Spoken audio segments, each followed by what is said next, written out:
안녕하세요, 여러분. 오늘은 조선 후기 가장 뛰어난 학자 중 한 명인 정약용의 이야기를 들려드리려고 합니다. 유배 18년, 벼슬을 잃고 이름을 잃고 서울을 떠나 낯선 땅에 머물러야 했던 시간, 집으로 돌아갈 수 없었고 가족을 볼 수 없었으며 꿈꾸던 모든 것이 멈춰버린 시간. 정약용은 그곳에서 무엇을 남겼을까요? 원망이었을까요? 좌절이었을까요? 아니면 체념이었을까요? 아니었습니다. 정약용은 그곳에서 한 문장을 남겼습니다. 학문은 끝이 없다.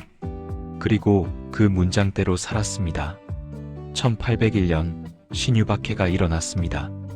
천주교를 믿는다는 이유로 수많은 사람들이 죽임을 당했습니다. 정약용도 천주교와 연관이 있다는 의심을 받았습니다. 실제로 정약용은 젊은 시절 천주교에 관심을 가졌고 형 정약종은 독실한 천주교 신자였습니다. 정약종은 순교했습니다. 신앙을 버리지 않고 죽음을 택했습니다. 정약용의 매형 이승훈도 처형됐습니다. 가까운 사람들이 하나둘 사라졌습니다. 정약용은 살았습니다. 천주교를 버렸다고 밝혔기 때문입니다. 하지만 의심은 계속됐습니다. 정말 버린 것일까? 숨어서 계속 믿고 있는 건 아닐까? 조정의 대신들은 정약용을 눈의 가시처럼 여겼습니다. 결국 정약용은 유배형을 받았습니다. 처음에는 경상도 장기로, 그 다음에는 전라도 강진으로. 강진은 서울에서 멀리 떨어진 남쪽 땅이었습니다. 정약용은 그곳에서 18년을 보내게 됩니다. 1801년 정약용의 나이 40이었습니다. 한창 일할 나이였고 나라에 기여할 수 있는 나이였습니다. 정약용은 뛰어난 관리였습니다. 정조의 총애를 받았고 여러 중요한 직책을 맡았으며 개혁 정책을 추진했습니다. 수원 화성 건설에도 참여했습니다. 거중기라는 기계를 설계해서 무거운 돌을 옮기는 데 사용했고 공사 기간을 단축시켰습니다. 정약용은 실용적인 학문을 추구했고 백성의 삶을 개선하는 일에 관심이 많았습니다. 하지만 정조가 죽고 신유박해가 일어나면서 모든 것이 무너졌습니다. 정약용은 벼슬을 잃었고 서울을 떠나야 했으며 가족과도 헤어져야 했습니다. 강진으로 가는 길은 멀고 험했습니다. 정약용은 그 길을 걸으며 무슨 생각을 했을까요? 원망했을까요? 왜 나만 이런 일을 당해야 하는가? 내가 무슨 잘못을 했다고 하고 말입니다. 하지만 정약용은 다른 선택을 했습니다. 강진에 도착한 정약용은 처음에 주막에 머물렀습니다. 유배 온 죄인이었으니 좋은 집에 살 수도 없었습니다. 사람들은 정약용을 멀리했습니다. 천주교와 연관된 사람, 조정에서 쫓겨난 사람을 가까이 하면 자신도 위험해질 수 있었으니까요. 하지만 시간이 지나면서 조금씩 달라졌습니다. 정약용은 강진에서 사람들을 가르치기 시작했습니다. 글을 가르쳤고 학문을 가르쳤으며 세상을 보는 눈을 가르쳤습니다. 처음에는 한두 명이었습니다. 정약용의 학식을 듣고 찾아온 젊은이들이었습니다. 황상, 이청 같은 제자들이었죠. 이들은 정약용에게서 책을 배웠고 생각하는 법을 배웠으며 세상을 바꾸는 방법을 배웠습니다. 정약용은 제자들에게 엄격했습니다. 하지만 동시에 따뜻했습니다. 글을 가르치면서도 인간을 가르쳤습니다. 학문은 백성을 위한 것이어야 한다. 책상 위에 글만 아는 것은 진짜 학문이 아니다라고 말했습니다. 제자들이 늘어나면서 정약용은 새로운 거처가 필요했습니다. 강진의 한 산자락에 작은 초당을 짓게 됐습니다. 바로 다산초당입니다. 다산초당. 이름처럼 차밭이 있는 작은 집이었습니다. 크지 않았습니다. 방 몇 개에 마루가 있는 정도였습니다. 하지만 정약용에게는 충분했습니다. 이곳에서 책을 읽고 글을 쓰고 제자들을 가르칠 수 있었으니까요. 다산초당에서 바라보는 풍경은 아름다웠다고 합니다. 산과 바다가 보였고 계절마다 다른 빛깔이 펼쳐졌습니다. 정약용은 그 풍경을 보며 시를 썼습니다. 자연을 노래했고 마음을 다스렸습니다. 하지만 그것만은 아니었습니다. 정약용은 다산초당에서 무언가를 시작했습니다. 바로 책을 쓰기 시작한 것입니다. 유배지에서 책을 쓴다는 것은 쉬운 일이 아니었습니다. 자료가 부족했습니다. 서울에 있었다면 필요한 책을 구할 수 있었겠지만 강진에는 책이 많지 않았습니다. 정약용은 제자들을 통해 책을 구했고 기억을 되살려 글을 썼습니다. 무엇보다 마음이 문제였을 것입니다. 유배 온 죄인의 신분으로 언제 풀려날지도 모르는 상황에서 책을 쓴다는 것은 절망과의 싸움이었을 것입니다. 내가 이걸 왜 쓰고 있는가? 누가 이 책을 읽어줄 것인가? 이 시간이 무슨 의미가 있는가 하는 회의가 들었을 법도 합니다. 하지만 정약용은 멈추지 않았습니다. 오히려 더 집중했습니다. 날마다 새벽에 일어나 글을 썼습니다. 밤늦게까지 책상 앞에 앉아 있었습니다. 18년 동안 단 하루도 쉬지 않고 공부했고 연구했으며 기록했습니다. 정약용이 쓴 책은 500여 권이 넘습니다. 경학, 역사, 지리, 의학, 농업, 기술, 행정 등 다루지 않은 분야가 없을 정도였습니다. 목민심서, 경세유표, 흠음신서 같은 대작들이 모두 이 유배 기간에 완성됐습니다. 목민심서는 지방관이 어떻게 백성을 다스려야 하는지를 다룬 책입니다. 정약용은 관리가 되어서는 안 될 일, 해야 할 일을 구체적으로 적었습니다. 백성을 착취하지 말 것, 공정하게 재판할 것, 세금을 합리적으로 거둘 것, 이런 내용들이 담겨 있습니다. 흥미로운 점은 정약용이 이 책을 쓸 당시 벼슬이 없었다는 것입니다. 다시 관리가 될 가능성도 거의 없었습니다.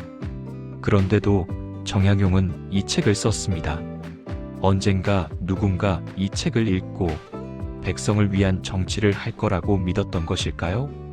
경세유표는 나라를 다스리는 제도에 관한 책입니다. 과거제도, 토지제도, 조세제도, 군사제도 등 국가 운영의 모든 부분을 다루고 있습니다. 정약용은 당시 조선의 문제점을 날카롭게 지적했고 개혁 방안을 제시했습니다. 정약용은 현실을 외면하지 않았습니다. 유배지에 있었지만 나라의 문제를 계속 고민했습니다. 어떻게 하면 백성이 잘 살 수 있을까? 어떻게 하면 나라가 강해질 수 있을까? 하는 질문을 멈추지 않았습니다. 흠음신서는 형법에 관한 책입니다. 죄를 다스리는 방법, 재판하는 원칙, 형벌의 기준 등을 다루고 있습니다. 정약용은 특히 억울한 죄를 입은 사람들에 대해 많이 썼습니다. 증거 없이 처벌해서는 안 되고 고문으로 자백을 받아서는 안 되며 신중하게 판단해야 한다고 강조했습니다. 정약용 자신이 억울하게 유배를 당했기 때문일까요? 아니면 형 정약종이 죽임을 당하는 것을 보았기 때문일까요? 정약용은 법이 공정해야 한다는 것을, 사람의 목숨이 얼마나 중요한지를 절실하게 느꼈던 것 같습니다. 정약용은 왜 이렇게 많은 책을 썼을까요? 단순히 시간이 많아서였을까요? 아니면 할 일이 없어서 심심함을 달래기 위해서였을까요? 아니었습니다. 정약용에게는 분명한 이유가 있었습니다. 정약용은 믿었습니다. 언젠가 세상이 변할 거라고, 자신이 쓴 책들이 쓰일 날이 올 거라고 믿었습니다. 지금은 유배지에 갇혀 있지만 이 시간이 낭비가 아니라고 생각했습니다. 정약용은 아들들에게 보낸 편지에 이렇게 썼습니다. 학문은 끝이 없다. 하루라도 게을리하면 뒤처진다. 비록 내가 이곳에 갇혀 있지만 배움을 멈출 수는 없다. 정약용에게 학문은 탈출구였을지도 모릅니다. 유배라는 절망적인 상황에서 벗어날 수 있는 유일한 방법. 책을 읽고 글을 쓰는 동안만큼은 자유로울 수 있었을 것입니다. 하지만 그것보다 더 중요한 이유가 있었을 것입니다. 정약용은 백성을 생각했습니다. 자신의 학문이 누군가에게 도움이 되기를, 세상이 조금이라도 나아지기를 바랐습니다. 정약용은 제자들을 통해서도 그 꿈을 이어갔습니다. 황상, 이양래, 윤종진 같은 제자들은 정약용에게서 배운 것을 세상에 전했습니다. 정약용의 생각은 제자들을 통해 퍼져나갔습니다.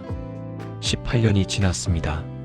1818년 정약용은 마침내 유배에서 풀려났습니다. 57세였습니다. 청년으로 유배를 왔다가 노인이 되어 돌아가는 것이었습니다. 서울로 돌아간 정약용은 고향인 마연으로 갔습니다. 하지만 벼슬은 돌아오지 않았습니다. 조정은 여전히 정약용을 받아들이지 않았습니다. 천주교와의 연관이라는 의심은 끝까지 따라다녔습니다. 정약용은 실망했을까요? 18년을 기다렸는데 결국 아무것도 달라지지 않은 현실 앞에서 좌절했을까요? 기록을 보면 그렇지 않은 것 같습니다. 정약용은 고향에서 계속 공부했습니다. 강진에서 쓴 책들을 정리하고 새로운 책을 쓰고 제자들을 가르쳤습니다. 죽는 순간까지 붓을 놓지 않았습니다. 정약용은 1836년 75세로 세상을 떠났습니다. 유배에서 풀려난 지 18년 후였습니다. 평생 동안 500여 권의 책을 남겼고 수많은 제자를 길렀으며 조선 후기 실학을 집대성했습니다. 하지만 정약용이 살아있을 때 그의 학문은 제대로 인정받지 못했습니다. 정약용의 책들은 금서로 취급됐고 널리 읽히지 못했습니다. 정약용은 자신의 학문이 세상에 쓰이는 것을 보지 못하고 죽었습니다. 그렇다면 정약용의 삶은 실패였을까요? 18년의 유배와 평생의 연구가 무의미했던 걸까요?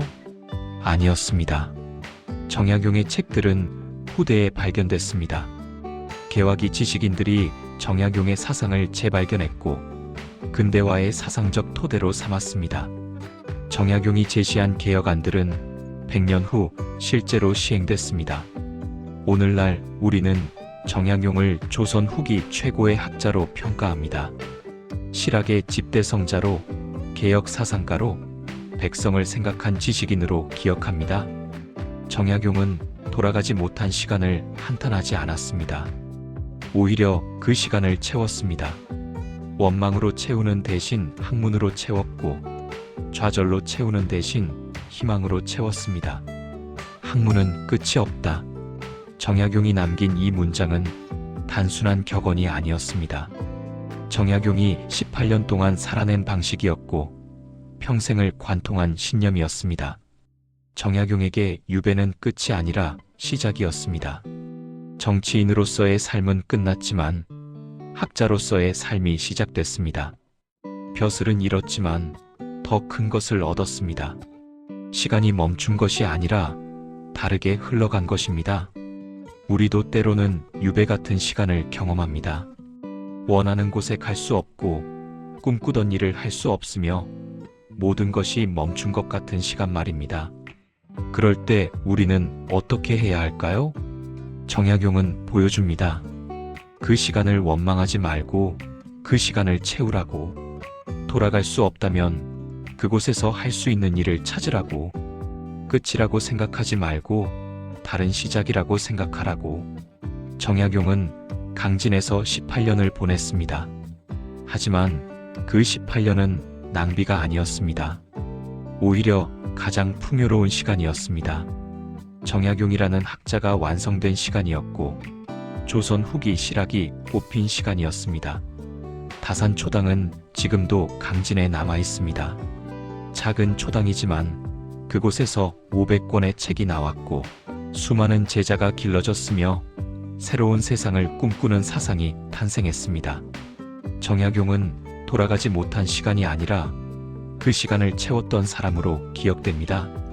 유배라는 절망 속에서도 희망을 잃지 않았고 학문이라는 빛을 밝혔으며 후대에 길을 남긴 사람으로 말입니다. 학문은 끝이 없다. 이 한 문장이 정약용의 18년을 설명합니다. 그리고 우리에게도 말합니다. 어떤 상황에서도 배움을 멈추지 말라고, 시간을 원망하지 말고 채우라고, 끝이 아니라 시작으로 만들라고. 여러분, 오늘은 정약용의 이야기를 나눴습니다. 유배지에서 꽃핀 학문, 절망 속에서 피어난 희망의 이야기였습니다. 우리도 각자의 유배 같은 시간을 만날 때 정약용을 떠올려 보면 어떨까요? 오늘도 영상 시청해 주셔서 감사합니다.